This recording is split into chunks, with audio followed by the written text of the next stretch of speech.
Hey guys, welcome back to the channel. I'm John, and today I have a fun little project. We're going to be putting a Waterfall control deck on the Atari Legacy Tempest cabinet.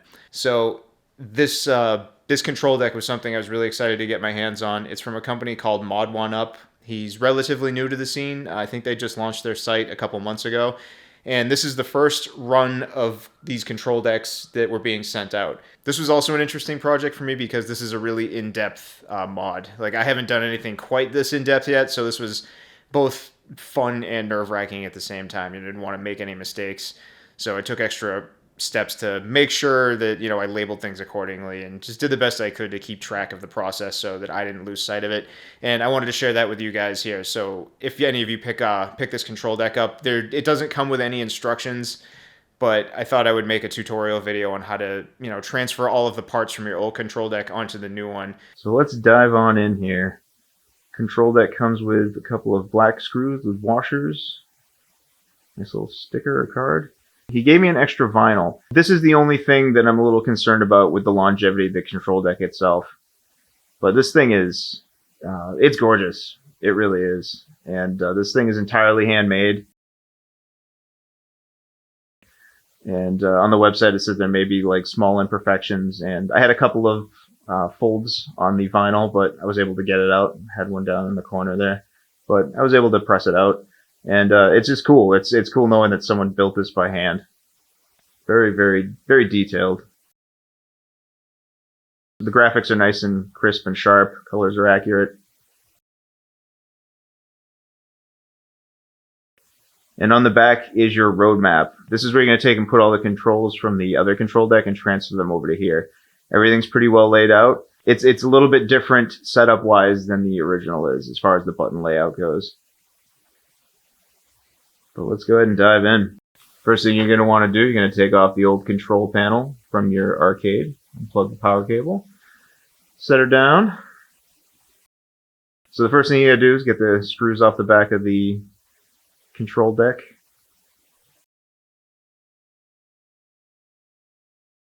Pull that plastic casing off. Alright, so you need to get the screws from out under the control board.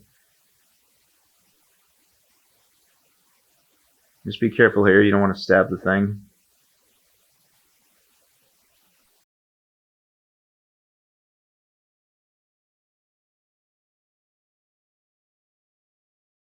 As you pull that back, there's another set of screws that keep the power switch buttons in place. So we got to get those undone. There's one in the middle. This one's probably the hardest one to get. But the other ones come up pretty well. There's a little bit of glue, but you just give it a little wiggle and it eventually pops up. Just again, be very careful because you have to hold one piece while trying to pull apart another one. It's a bit tedious, but as long as you're careful, you should be okay. But yeah, these pieces there's like a couple different parts to this component. So now we're going to attack the spinner, get the screws off of the part that attaches to the board.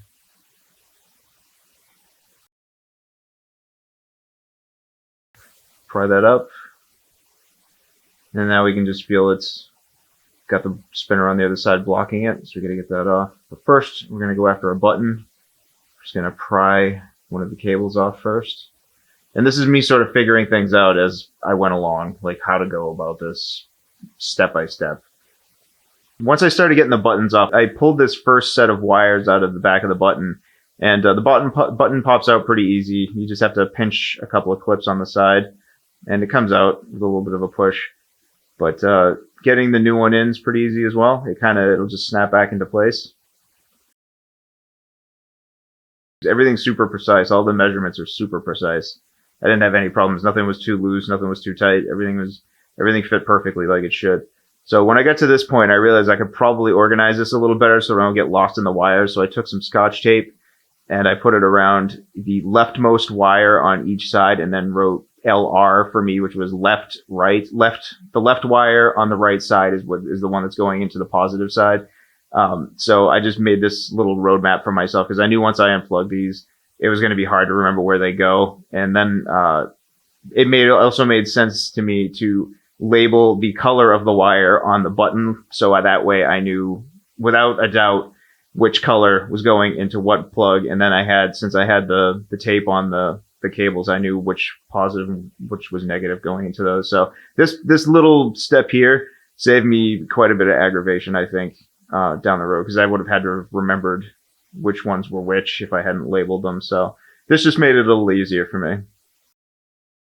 So getting these out is pretty easy. You just got to be careful. So you just pop the wires out, push the buttons out, put them back into the new one. And this is just kind of step and repeat here. This one got a little tight, had to use the knife to pop it out, but after that, it just came right out. And this is what you do, just popping buttons out, taking the wires out. I think here we're going for the trackball. Now the trackball was pretty easy to get in. I actually had to do this twice because I put it in backwards the first. I didn't put it in backwards, but you really need to make sure that the wires are facing up, because if you don't, the orientation is set by which direction it's in there. I didn't show you this part here, but there's a cap that goes over this part. I actually messed up the recording, but under the cap, there's a C-clamp, so you have to take that off, and this is for the spinner. You have to take that little C-clamp off, and then you pop that off, and now you can transfer it over to the new deck. That was the hardest part. The spinner was definitely the hardest part. But you pop this in, you have to give it a little spin once you pop it on, and then you can get it in place so you can screw that into the new deck. But first, put the C-clamp on, because those C-clamps are so annoying to get on and off. Those things, that's such a cool little part. And then you just screw these back into the board.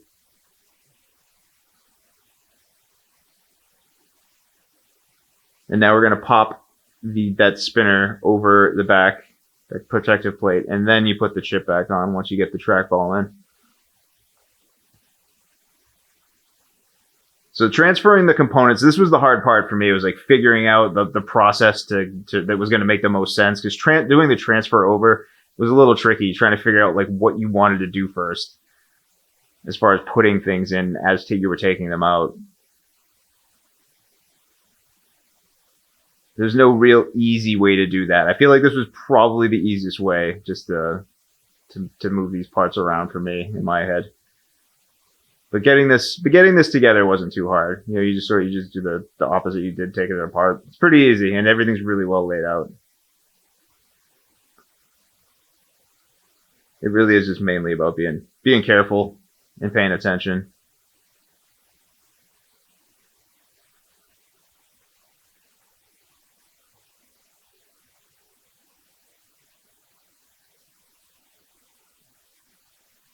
Yeah, this mod was a lot of fun. This was a really fun little project to put together. And there's the completed deck. I don't show you. Yeah, this thing's beautiful. Look how well everything works perfectly. Everything feels great. It's a really, really cool looking deck. All right, so there's me. I didn't show you the process of me plugging the wires back in, but I'm just plugging wires back in. And this thing fits just perfectly in there. The only thing that stresses me out is having the components exposed like that, because the plastic casing doesn't fit back on it because of the button layout being a little different. But look at that.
So I wanted to do a bit of a review segment here on the cabinet. Talk about it, while also getting a little gameplay in on some of my favorites on this cabinet. But overall, this machine is probably one of the best that Arcade1UP has put out to date. There are 12 games on this cabinet, ranging from classics like Asteroid and Centipede, Crystal Castles, to some of my personal favorites like Major Havoc, Liberator. But we've also got Millipede, Missile Command, Space Duel, and of course the title cabinet Tempest. This thing is just loaded with classics. But Major Havoc is easily one of my favorite games on here. I'd actually never heard of this one before, so finding this guy out when getting the cabinet was a lot of fun. There's even like this cool little mini game you play on the bottom right hand corner while you're waiting for like the menu to load up. I don't know what it is. I thought it was Arkanoid, but it's definitely not, because that wasn't Atari. If anyone knows, put it in the comments. I'd love to know what that little mini game you're playing here is on Major Havoc. But this game's a lot of fun. It's kind of a shooter, and then you get through the shooting segment, and then the goal is you land on a base, and then you infiltrate the base, and then you have to set and detonate a bomb. It's pretty awesome. It's also really hard, too. It's really awesome how touchy the controls are in the best way. Like, they're very responsive with the trackball. Get out, you blow the base up. It just gets progressively harder. Really, really fun game, Major Havoc. And again, if you know what that mini game is, let me know. I'm dying to know.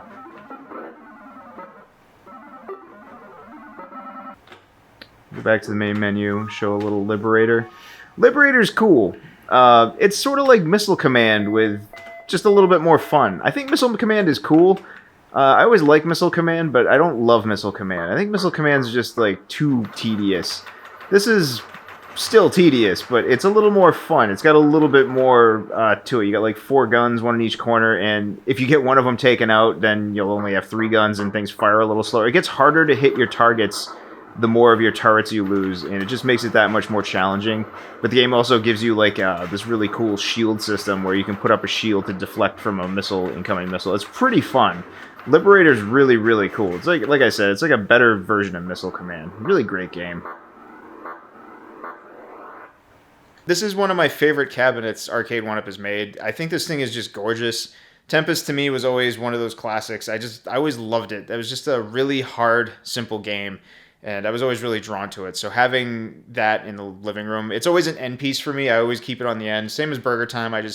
I think it's one of the more beautiful cabinets. I think it's really like a showpiece, and I really like the way it looks, especially with the Retro 530 marquee that I put on there.